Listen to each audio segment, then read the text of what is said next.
কয়েক বছর আগেও রাজনীতির মাঠে যিনি ছিলেন একেবারে অচেনা, সেই বালেন্দ্র শাহকেই জেনজিদের অভ্যুত্থান পরবর্তী নেপাল পুনর্গঠনে বেছে নিলেন দেশটির ভোটাররা।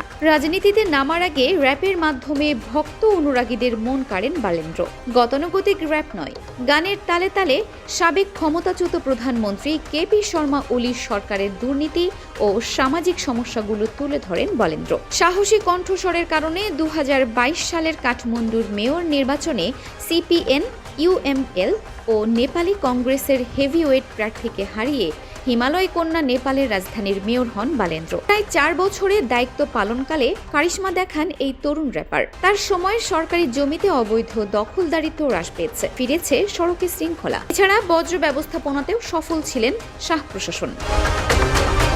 তবে বালেন্দ্রর জনপ্রিয়তার পালে হাওয়া লাগায় 2025 এর জেনজি অভ্যুত্থান। তরুণদের আন্দোলনের সমর্থন দিয়ে প্রধানমন্ত্রী হওয়ার দৌড়ে এগিয়ে থাকেন তিনি।